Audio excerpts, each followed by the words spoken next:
You're not doing the hard conversation. You're not leading the way because your team are never going to lead you more than you lead them. What we know from the research is that care is what mobilizes trust, and trust is the biggest driver of performance. That is the true symptom of like why we experience things like sickies and disengagement.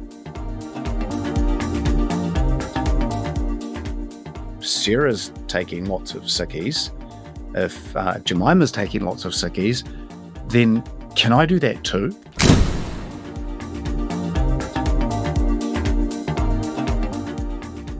Welcome to the Salon Owners Collective podcast. Now today on the podcast, we're going to cover one of the reasons that your team are looking at you sideways, wondering when you're going to fix the problem. Like everyone can see that it's happening and maybe you're just ignoring it. And we're going to talk about what we're going to do about it. Sound good, Joel? Sounds fantastic. Well, I was chatting with an owner who's about to start in our program next week. She's got 2 salons, both $1 million salons. The businesses are thriving, but she's got a problem. Her team are constantly sick, so she spends most of her time rescheduling, and it's a drain. It's stopping her from growing. All the team are connected to the clients, like they do good quality work. They're quality stylists. But they're not caring for each other. They're taking sickies left, right, and centre. And I think this is because she's got a bit of a cultural challenge, and we're going to help her step up, overcome, and reestablish her leadership skills and reset the culture. So it got me thinking. We should talk about this. Absolutely, we should. Yeah. So can I just jump straight into it? Please. Awesome. So when you're the owner and you're dealing with all the sickies and you spend all your time trying to figure that out, it's really, really easy to think, it's my team.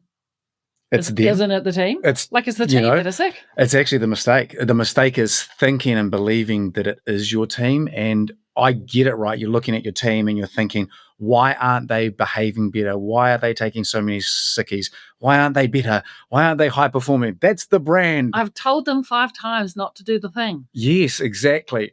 And so if we take a step back, instead of thinking that it's definitely the team, maybe creating some space and realizing that actually your team is possibly looking at you sideways, thinking, Larissa, owner, why aren't you doing something about this?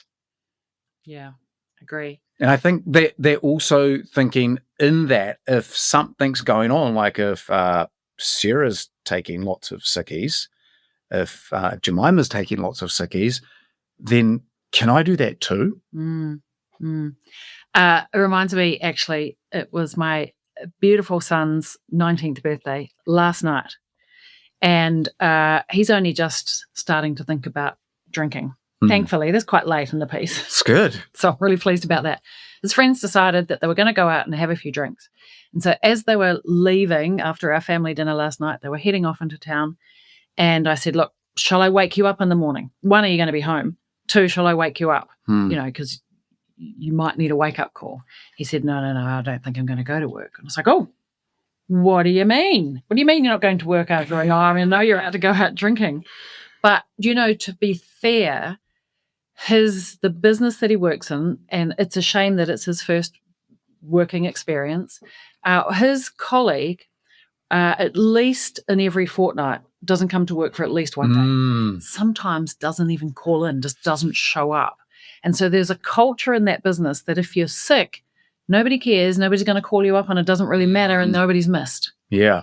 And so I know that you don't have a salon like that, but really that signals to him, if you go out drinking and you call in sick, no drama, there's no repercussion.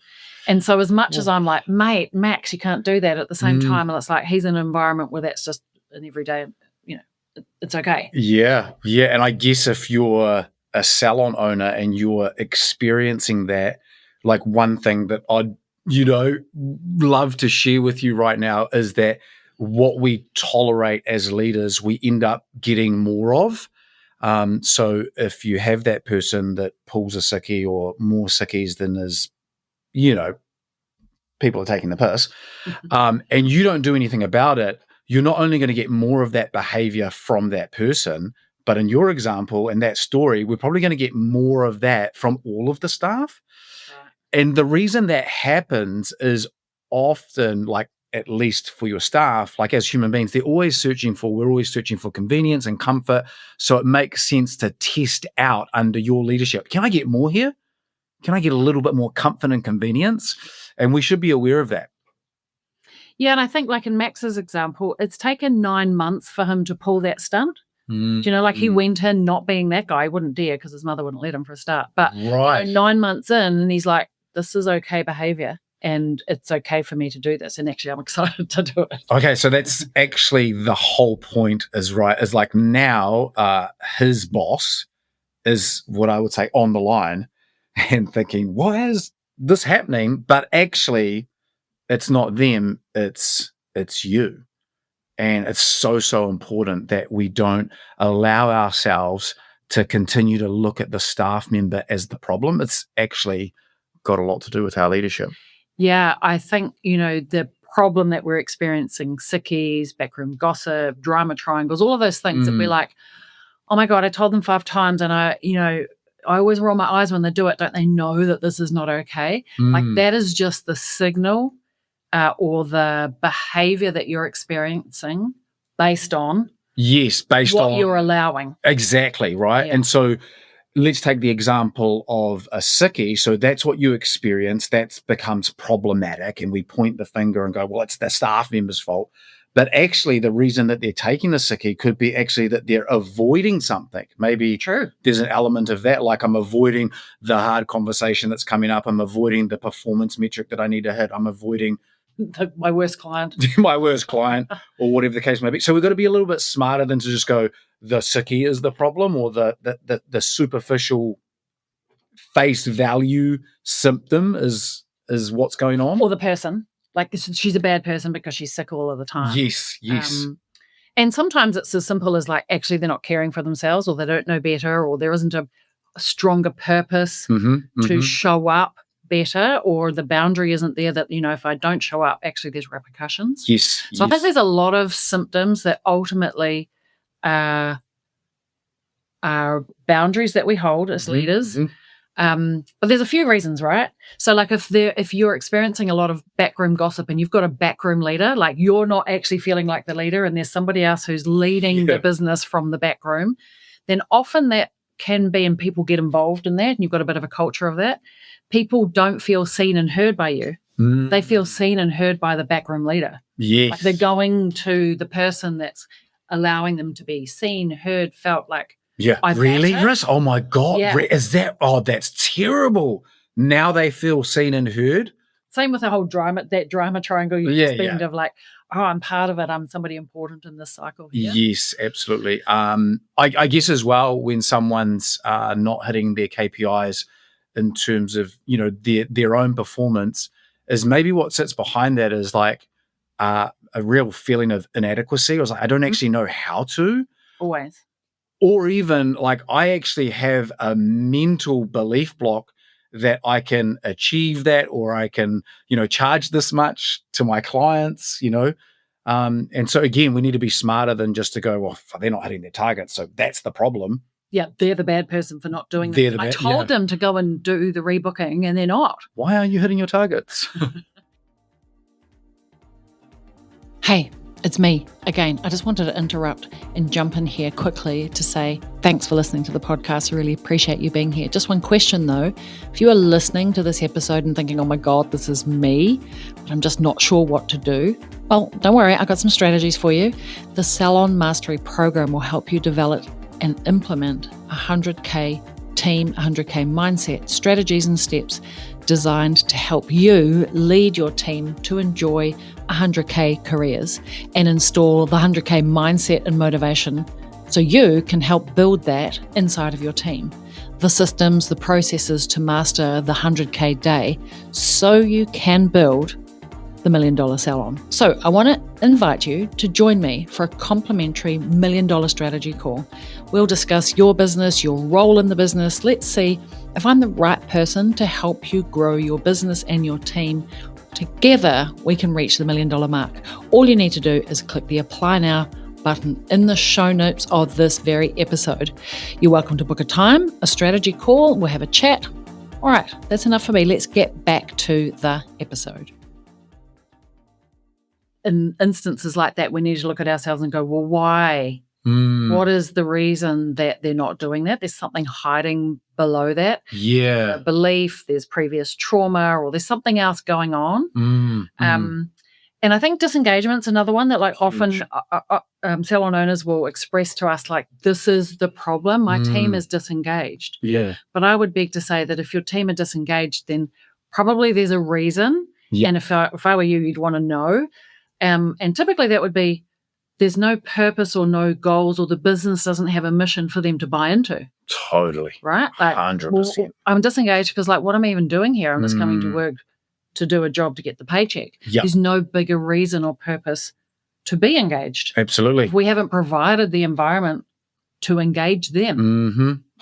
Absolutely. I think this is absolutely huge at the moment. Disengagement, slightly apathetic, people just like kind of cruising in and cruising out, and nothing really is that important. And unless we make it important. Exactly. Unless we make it important. And you know, you probably know this from your own life when you've got a really clear and compelling goal, whether it's setting up this business, you know, in the next 12 months, making it financially successful, providing for your family, doing this race, doing this fast, doing this. Like, when you've got a goal, all of your behavior aligns to be in alignment with exactly how you need to behave to achieve that goal. Yeah. No goal? Behavior's out the door. Apathy. I think too, like, if we're looking at our team and we're experiencing our team as looking at us like sideways, you know, they give us the side eye, like, really? Yeah. I actually think that's a symptom of, like, them believing that you don't really care about them because they're disengaged and you've done nothing about it, because they're not achieving targets and you're not doing anything about it, and there's this silent void between you.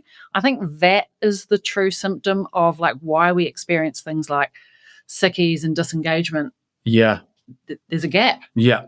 And it's a real tough one, because I think many entrepreneurs, business owners, we really struggle to get into the fluffiness of care and, you know, seeing other people and all of that stuff, because it never has been a part of the success formula historically in business. But actually what we know from the research is that care is what mobilizes trust, and trust is the biggest driver of performance actually in any business.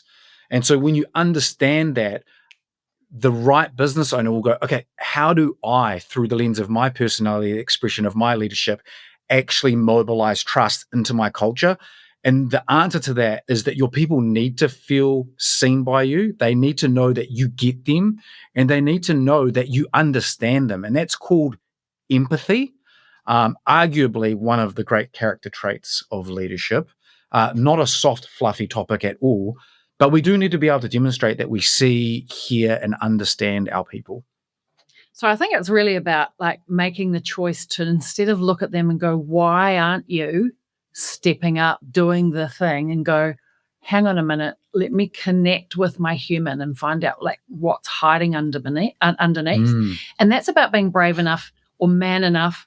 Can you say that? Man enough, woman enough. To step up and do the thing called leadership, like it's an action to be done, and actually have the hard conversation. And if the hard conversations are the thing that's your roadblock, then it's actually your roadblock, not theirs. Yeah. Like if you can't do, like, if hard conversations are hard, that's why they're called hard conversations. Yeah. And you know that you're not doing them, then that's actually you. You're not doing the hard conversation. You're not leading the way, because your team are never going to lead you more than you lead them. That's it. Your team are never going to lead you more than you can lead them. And so in the context of hard conversations, like, let's make them easy. You know, like, actually, let's not have hard conversations. Yeah. Let's have easy conversations. Yeah, and we like the idea of actually linguistically, like, reframing it, like, have empowering conversations, right?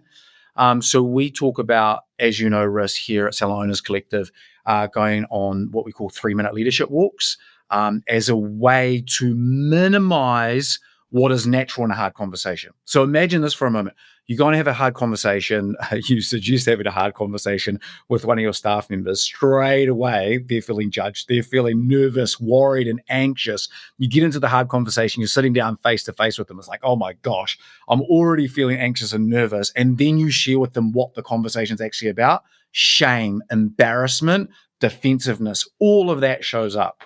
So if that's the case for nearly every single hard conversation that's ever been had on the planet, can we just make that a little bit easier?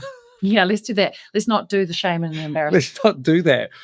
We also talk about now, next, and beyond. Like, the past is gone. You can't change past behavior, but what you can do is, through an incredible conversation and empowering 3-minute leadership walk, you can actually influence next and beyond. And that's what we're really going into bat for as leaders. So go for a walk.